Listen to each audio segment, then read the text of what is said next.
جو حاضری شیٹ تھی اس پر دستخط کرنے سے انکار کر دیا. جب عدالت کے عملے نے یہ بتایا آ کے جج صاحب کو کہ جی عمران خان صاحب نے حاضری شیٹ پر دستخط نہیں کیے, تو عدالت نے پھر یہ حکم دیا ہے کہ 20 مارچ کو عمران خان کو جو ہے وہ ویڈیو لنک کے ذریعے حاضری ان کی یقینی بنائی جائے. یہ عدالت نے اب حکم جاری کیا ہے سینٹرل جیل اڈیالہ حکام کو. اچھا جی, اسی عمران خان صاحب کے حوالے سے اگلی خبر ہے. وہ خبر تو آپ سن ہی چکے ہوں گے کہ عمران خان کی ملاقاتوں پر پابندی لگ گئی ہے, اور یہ پابندی 2 ہفتے کے لیے لگی ہے. اگرچہ کہ ہمارے جو سوشل میڈیا کے ٹرولنگ بریگیڈ ہیں وہ بہت شور مچا رہے ہیں جی بڑے حقوق متاثر ہو گئے اور بڑا یہ ہو گیا اور وہ ہو گیا, لیکن ایک بات تو ماننی پڑے گی, مطلب اڈیالہ جیل کو ماسی ویڑا ہی بنایا ہوا ہے عمران خان نے. ہم نے دیکھا ہے جب نواز شریف صاحب جیل میں تھے, مریم جیل میں تھیں, کیپٹن صفدر جیل میں تھے, تو ہفتے میں ایک دن جو ملاقاتوں کا دن ہوتا تھا اس دن کو لوگ جایا کرتے تھے اور وہ ملاقاتیں ان کی ہوتی تھیں, لیکن اس کے علاوہ 6 دن ان سے کسی کو ملنے کی اجازت نہیں ہوتی تھی. یہاں پر تو عجیب و غریبی تماشا بنا ہوا ہے جناب, روزانہ وہاں پہ ملاقاتی چلے جاتے ہیں کہ جناب عمران خان سے ملنا. اچھا, پبلک میں سے کوئی نہیں جاتا, وکیل ہی جاتے ہیں یا فیملی کے لوگ جاتے ہیں, اور انہوں نے ایک عجیب طریقہ پکڑا. اب جیل کو چلانا ہوتا ہے سپرنٹینڈنٹ نے جیل مینول کے مطابق, جیل کا اپنا ایک ڈسپلن ہوتا ہے, لیکن وہ سارا ڈسپلن تہو بالا ہو جاتا ہے کہ جب ہر وکیل اٹھتا ہے, کوئی ہائی کورٹ سے آرڈر لے لیتا ہے, کوئی لاہور ہائی کورٹ سے لے لیتا ہے, کوئی پشاور ہائی کورٹ سے لے لیتا ہے, کوئی اسلام آباد ہائی کورٹ سے لے لیتا ہے, کوئی سیشن کورٹ سے لے لیتا ہے کہ جناب ہمیں ملاقات کا آرڈر ہے, تو وہ جیل والے پھنس جاتے ہیں کہ جی اب عدالت کو حکم ہے, نہیں مانیں گے تو انہیں عدالت ہوگی. لیکن عدالتوں کو بھی دیکھنا چاہیے کہ کم از کم کسی بھی ادارے کے جو قانون اور ضابطہ ہے اس کا خیال عدالتیں بھی کرتی ہیں, لیکن پہلی دفعہ ایسا ہو رہا ہے کہ عدالتیں ایسا نہیں کریں. لیکن عمران خان پہ کی ملاقاتوں پر جو پابندی اب لگی ہے وہ اس وجہ سے نہیں لگی ہے کہ عمران خان صاحب کے اوپر کوئی سختی کرنی مقصود ہے. آپ کے علم میں ہے, یہ سٹوری ہم نے بھی بریک کی تھی کہ جو 3 دہشت گرد گرفتار ہوئے تھے اور CTT اور راولپنڈی پولیس نے ان کو گرفتار کیا تھا, اور ان کے قبضے سے جدید ترین خودکار اسلحہ بھی برآمد ہوا تھا, ان سے اڈیالہ جیل کے نقشے بھی برآمد ہوئی تھی, IEDs بھی برآمد ہوئے تھے. تو جب ان سے تفتیش کی گئی تو ان سے جیل کے نقشے برآمد ہوئے, تو پلان جیل پر حملے کا ہی تھا. اب اس کے 2 پہلو ہیں. ایک تو پہلو یہ ہے کہ وہ جیل پر حملہ کر کے عمران خان کی جان کو خطرہ میں ڈالنا چاہتے تھے, اور بھی VIP قیدی ہیں وہاں پر, جو VIP ہم اس سینس میں کہہ رہے ہیں کہ اہم شخصیات ہیں, مثلاً پرویز الہی صاحب ہیں, وزیر اعلیٰ رہ چکے ہیں, اس کے علاوہ شاہ محمود قریشی ہیں, وزیر خارجہ رہ چکے ہیں, فواد چودھری ہیں, اور بہت سارے لوگ بھی ہیں سیاسی وہاں پر. تو کسی کو بھی ٹارگٹ کیا جا سکتا ہے, تو اس سے اگر ان میں سے کسی بھی شخص کی جان کو کوئی نقصان پہنچتا ہے تو لازمی بات ہے معاشرے میں انتشار اور انارکی پیدا ہوگی. تو دہشت گردوں کا ایک مقصد تو یہ بھی ہو سکتا ہے, اور دوسرا مقصد تو وہی پرانا والا ہے. پاکستان میں ڈیرے اسماعیل خان کی جیل بھی ٹوٹی ہے, بنو کی جیل بھی ٹوٹی ہے, TTP والوں نے حملے کیے ہیں, اور یہ جو 3 دہشت گرد پکڑے گئے ہیں یہ ان کا تعلق بھی TTP سے ہے, اور یہ وہ TTP والے ہیں جو پاکستانی نہیں ہیں. ان کی جو شناخت ہوئی ہے وہ بھی اخوانیوں کے حوالے سے ہوئی ہے, اور اخوانیوں کے ساتھ عمران خان کی پارٹی کے جو جوائن ہینڈز ہیں وہ آپ کے علم میں ہی ہے, وہ ساری چیزیں. تو یہ ایک پہلو بھی موجود ہے. اب وہ تفتیش ہو رہی ہے, مزید چیزیں سامنے آئیں گی کہ کیا وہ عمران خان کو چھڑانے کے لیے حملہ کرنا چاہتے تھے. لیکن دونوں میں سے جو بھی صورت ہو, معاملہ تو گڑبڑ ہو گیا. اب گڑبڑ ہونے کے بعد کیا ہوا کہ ایک تو سینٹرل جیل اڈیالہ کے اندر جو پولیس ہے, جو انٹیلیجنس ادارے ہیں, انہوں نے اپنی سیکیورٹی بڑھا دی ہے. وہاں پہ باقاعدہ ہمیں یہ اطلاع ملی ہے کہ جیل کے اندر ڈرلز کروائی گئی ہیں کسی بھی ہنگامی صورتحال سے نمٹنے کے لیے, کسی بھی طرح کے حملے سے نمٹنے کے لیے, کوئی بمباروں سے نمٹنے کے لیے, کوئی خودکار ہتھیاروں سے حملہ کرنے والے سے نمٹنے کے لیے. عام لوگوں کے علم میں یہ بات نہیں ہے, لیکن ہم آپ کو یہ بتا دیتے ہیں کہ سینٹرل جیل اڈیالہ میں کافی سالوں سے, میں کافی دنوں یا کافی مہینوں کی بات نہیں کر رہا, کافی سالوں سے وہاں پر رینجرز بھی تعینات ہیں, جو کہ سامنے نہیں ہوتی, وہ اپنے آپ کو سامنے نہیں رکھتے, لیکن کسی بھی ہنگامی صورتحال سے نمٹنے کے لیے جہاں جیل کا اپنا عملہ ہے وہاں پر راولپنڈی پولیس بھی ہے, ان کی لیڈ فورس بھی ہے, اور رینجرز بھی وہاں پر موجود ہے. تو وہاں پر کوئی آئے تو وہ بنو اور کوہاٹ والا یا وہ ڈیرہ اسماعیل خان کی جیل والا معاملہ نہیں ہوگا, آگے سے کام کچھ اور ہونا ہے. لیکن بہرحال احتیاط تو ضروری ہوتی ہے. تو اس خدشے کے پیش نظر کہ کچھ گڑبڑ ہو سکتی ہے, تو یہ صرف 2 ہفتوں کے لیے عمران خان, اور صرف عمران خان نہیں, شاہ محمود قریشی اور جتنے لوگ ہیں ان سب کی, اور باقی جیل کے جو قیدی ہیں ان کی بھی, تمام کی ملاقاتوں پر پابندی عائد کی گئی ہے. لیکن اب جیل کے اندر ایک اور بھی معاملہ ہے. معاملہ یہ ہے کہ صرف ان سے ملاقات کرنے تو لوگ نہیں آتے, وہاں پر تو اندر عدالتیں جا کے جیل ٹرائل بھی کرتی ہیں. تو جب عدالتیں اندر جا کے جیل ٹرائل کرتی ہیں تو وکیل بھی اندر جاتے ہیں, ان کے اہل خانہ بھی اندر جاتے ہیں, تو یہ سارا معاملہ گڑبڑ ہو جاتا ہے. تو یہ پھر اس کا نتیجہ یہ نکالا گیا کہ جو میڈیا ہے اس کو بھی اب یہ اجازت نہیں ہے کہ سینٹرل جیل اڈیالہ کے باہر کھڑے ہو کے کوئی کوریج کر سکیں. اور ہمارے ذرائع کا یہ کہنا ہے کہ آج ملاقاتوں کا دن تھا, اور ملاقاتوں کے دن کے باوجود جب وہاں پر میڈیا پہنچا تو میڈیا کو بتایا گیا کہ جی ملاقاتیں نہیں ہو رہی تو آپ واپس تشریف لے جائیں، لیکن جب وہ نہیں گئے تو پھر پولیس نے ان کو اڈیالہ جیل سے 2 کلومیٹر دور دھکیل دیا اور کہا کہ جی 2 کلومیٹر دور آپ رہیں گے۔ اچھا، پھر جناب ایک اور بڑا امپورٹنٹ معاملہ ہے جو میں نے آپ کے شروع میں اعتراض کیا تھا نا کہ یہ ایک مطلب ماسی ویڈا ہی بنا ہوا ہے جس کا دل کرتا ہے عدالت کا آرڈر لے کے چلا جاتا ہے جی میں ملنے آیا ہوں۔ تو ایک بڑا اہم فیصلہ ہوا ہے اور وہ اہم فیصلہ کیا گیا 2 حکومتوں کی طرف سے، ایک وفاقی حکومت کی طرف سے اور ایک حکومت پنجاب کی طرف سے۔ ان دونوں کی طرف سے یہ فیصلہ کیا گیا ہے کہ بلکہ فیصلہ کیا کیا گیا بلکہ اس پہ عمل بھی کر دیا گیا جی۔ یہ کیا ہے کہ ان دونوں حکومتوں نے جو عمران خان کو عدالتوں کی طرف سے اجازت ملتی ہے نا عمران خان سے ملاقات کرنے کے لیے، ان تمام اجازت ناموں یا ان احکامات کو ان دونوں حکومتوں نے اسلام آباد ہائی کورٹ میں چیلنج کر دیا ہے اور کہا ہے کہ جی اس کے امن و امان کی بھی مسائل پیدا ہوتے ہیں، جیل مینول بھی ڈسٹرب ہوتا ہے اور یہ عدالتیں بار بار اس طرح کر رہی ہیں، تو یہ مہربانی کریں کہ یہ احکامات جو ہیں ان کے کالعدم کرا دیے جائیں جو عدالتوں کے احکامات لے کے پھر رہے ہیں لوگ۔ تو نہ صرف یہ کہ آج وہ پٹیشن فائل ہوگی بلکہ وہ کل سماعت کے لیے مقرر بھی ہو گئی ہے اور صبح 11:30 بجے چیف جسٹس عامر فاروق کی سربراہی پہ مشتمل ڈویژن بینچ ان درخواستوں کی سماعت کرے گا۔ تو یہ بڑا اہم فیصلہ ہے وفاقی حکومت اور پنجاب حکومت کی طرف سے جو سامنے آیا ہے۔ اسی سلسلے کو اگر ہم آگے لے کر چلیں تو وہ ایک خبر وہ بھی سے ریلیٹڈ ہے، وہ یہ ہے کہ کل جو ہے سینٹرل جیل اڈیالہ راولپنڈی کے اندر 190 ملین پاؤنڈ کا کیس کہہ لیجئے آپ اس کو القادر ٹرسٹ کا کیس کہہ لیجئے، اس کیس کی سماعت ہے جس میں فرد جرم بھی عائد ہو چکی ہے اور ان کے ابتدائی گواہان کے بیانات بھی قلم بند ہو چکے ہیں۔ اب دوسری سماعت ہے، یعنی کہ پچھلی سماعت پہ بھی غالباً 4 گواہ ہیں ان کے بیانات قلم بند ہوئے تھے اور ان میں سے 3 گواہوں پر جرح بھی مکمل ہو گئی تھی۔ جو کل جو ہے وہ مزید گواہان طلب کیے گئے ہیں، ان پر جرح ہونی ہے، ان کے بیانات قلم بند ہونے ہیں۔ تو اس میں عمران خان کو بھی پیش کیا جاتا ہے جو کہ سینٹرل جیل اڈیالہ کے اندر ہی موجود ہیں، جبکہ اس کے میں جو ان کی شریک ملزمہ ہیں ان کی اہلیہ بشرا بی بی، ان کو سب جیل بنی گالہ سے جو ہے وہ صبح عدالت کے ٹائم سے پہلے ان کو سینٹرل جیل اڈیالہ لے جایا جاتا ہے اور ان کو جو کمیونٹی ہال ہے سینٹرل جیل اڈیالہ کے اندر وہاں پر پہنچا دیا جاتا ہے۔ تو کل جو اس کی سماعت ہونی ہے، لیکن اس کے ساتھ ہی جو جڑی ہوئی خبر ہے وہ اسی ملاقاتوں پہ پابندی کے حوالے سے ہے کہ جناب وزیر اعلیٰ خیبر پختونخوا علی امین گنڈا پور نے کل ملنا تھا عمران خان صاحب سے، اور اب ہمیں یہ معلوم ہوا ہے کہ حکومت پنجاب نے ایک باقاعدہ خط لکھ کر آگاہ کر دیا ہے کے پی کے حکومت کو۔ یہ خط اس وقت آپ کو اسکرین پر نظر بھی آ رہا ہوگا،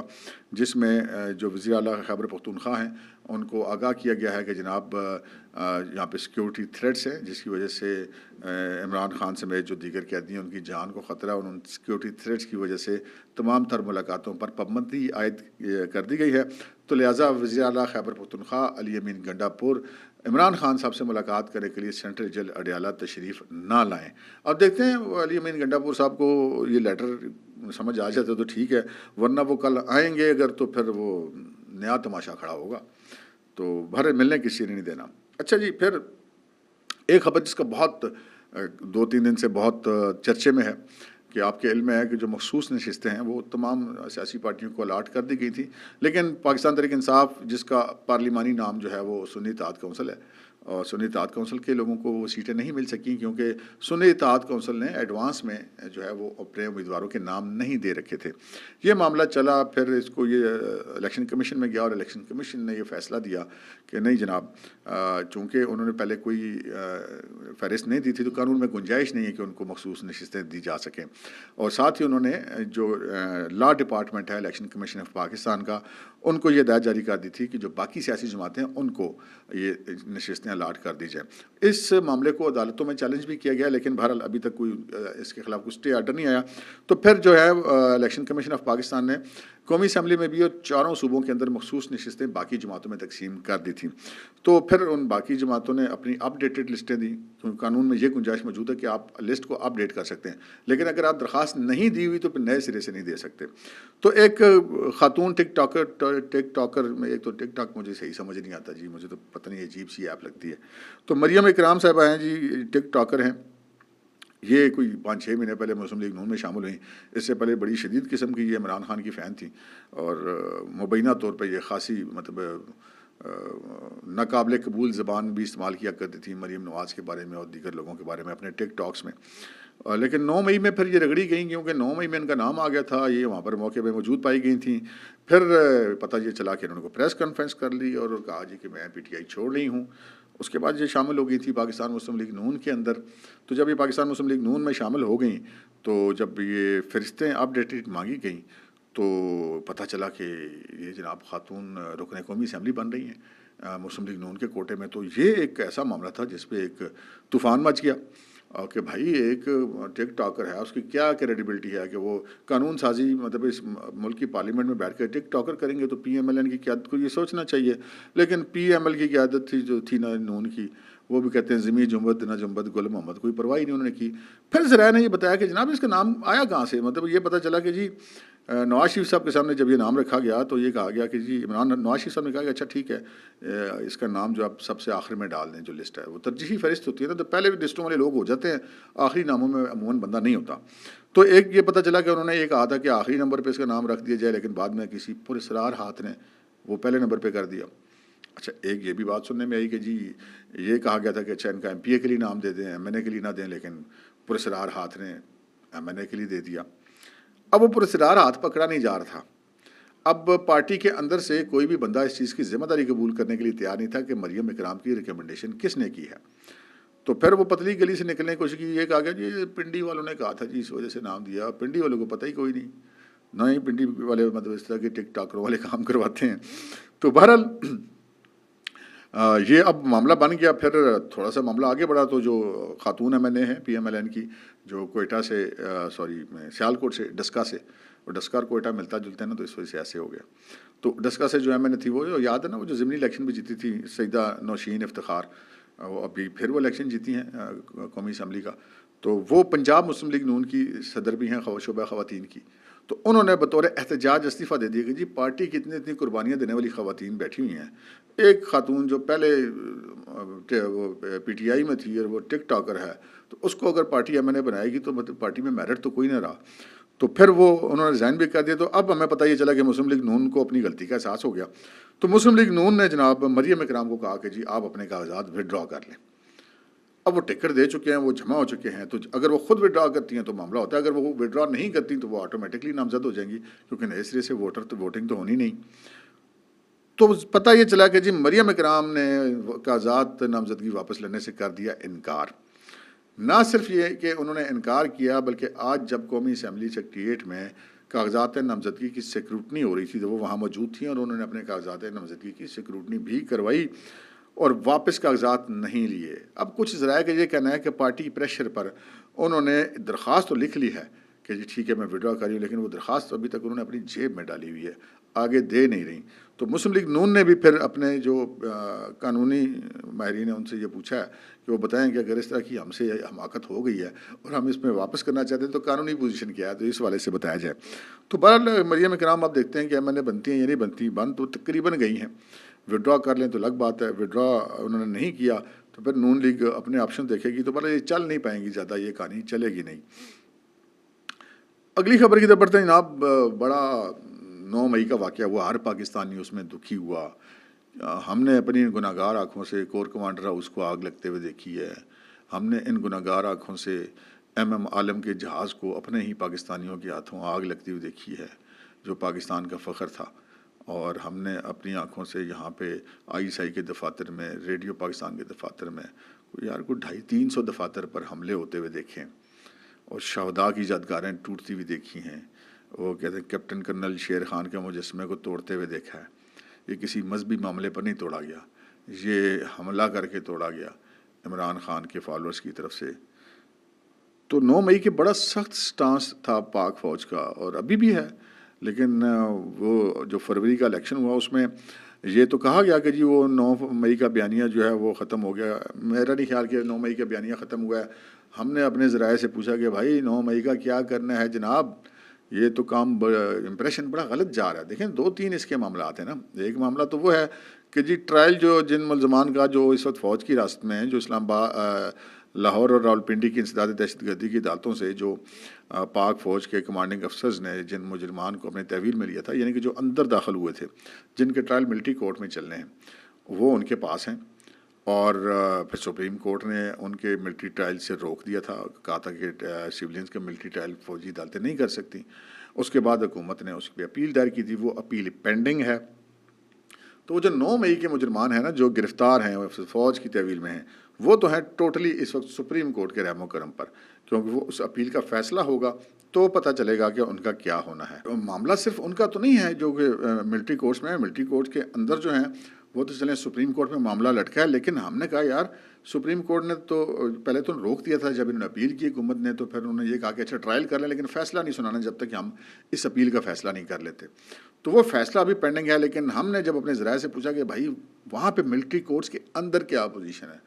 تو جناب خبر یہ ہے کہ وہ تمام کے تمام ملزمان کے خلاف جو ٹرائل تھے وہ 100% مکمل ہو گئے ہیں۔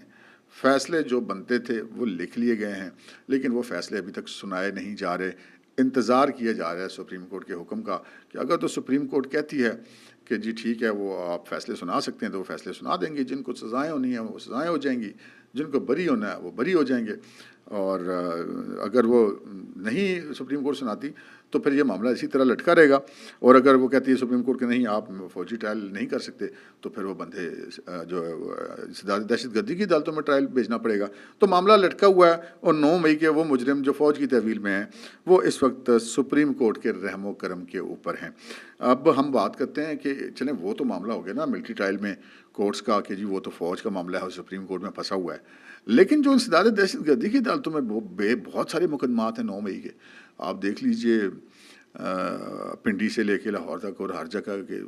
کے پی میں پنجاب میں بہت ساری جگہوں پہ، تو وہ کیس کیوں نہیں ٹرائل ہو رہے؟ ہم نے کہا یار یہ بھی تو بتائیں نا ہمیں کہ چلیں وہ تو وہاں پہ تو سپریم کورٹ نے کیس نہیں روکے ہوئے۔ آج 9 مئی کو لے کر اب جناب 9 مارچ بھی گزر گئی ہے، تو اب تو مطلب 10 مہینے ہو گئے، 10 مہینے میں ٹرائل کسی مطلب باقاعدہ فرد جرم اور گواہان کے بیانات تک نہیں قلم بند ہونے شروع ہوتے۔ یہ معاملہ کیا کیوں اس طرح ہو رہا ہے کہ ٹرائل نہیں ہو رہے؟ تو پھر آخر مجھے وہ خبر پتہ چل گئی جو ہمیں سمجھ نہیں آ رہی تھی، اور انتہائی افسوس کے ساتھ کہنا پڑتا ہے کہ رپورٹ یہ ملی ہے کہ جو جج صاحبان جو کہ فوجی نہیں عدالتیں نہیں، جو سولین عدالتیں ہیں انسداد دہشت گردی کی عدالتوں کے جج صاحبان جو کہ ملٹری کورٹ کے ٹرائلز جہاں پہ چلنے ہیں، وہ جج صاحبان ان کیسز کو چلانے میں دلچسپی نہیں رکھتے، اور دلچسپی نہ رکھنے کی وجہ خوف ہے۔ اور خوف کیا ہے؟ خوف ہے سوشل میڈیا کی ٹرولنگ کا، اپنے فیملی کے افراد کی ٹرولنگ کا۔ اسی لیے ہر جج اپنے طور پہ یہ کوشش کر رہا ہے کہ معاملہ لنگر آن ہو جائے، میرا ادھر سے تبادلہ آئے گا ہو جائے، دوسرا ہے وہ دیکھے وہ جانے، تو پھر یہ سوشل میڈیا ٹرولز کو بھگتا جائے۔ تو یہ جو ہمارے معاشرے میں دھمکی کا کلچر ہے، انتشار کا کلچر ہے، وہ کلچر ان 9 مئی کے ملزمان کے ٹرائل چلنے میں رکاوٹ ہے۔ اور بہرحال ہم نے پھر یہ بھی پوچھا کہ یہ تو چلیں ہو گیا نا عدالتوں کا معاملہ، او بھائی صاحب ادارے کی کیا صورتحال ہے؟ تو پتہ لگا جی ادارہ کھڑا ہے، ادارہ نہیں چھوڑے گا، ادارہ کسی صورت میں نہیں ہے پیچھے ہٹے گا۔ 9 مئی کے ملزمان کے کیس وہ چلوا کے رہیں گے، آج چلیں کل چلیں پرسوں چلیں، ادارہ اسے بالکل بھی ایک قدم بھی پیچھے جانے کو تیار نہیں ہے، 1 انچ بھی پیچھے جانے کو تیار نہیں ہے، اور وہ اپنی اسی جگہ پہ قائم ہے اور اسی جگہ پہ قائم رہے گا، اور بالآخر ان کو سزائیں ہو کے رہیں گی۔ اب تک کے لیے اتنا ہی، اجازت دیجیے، اللہ حافظ۔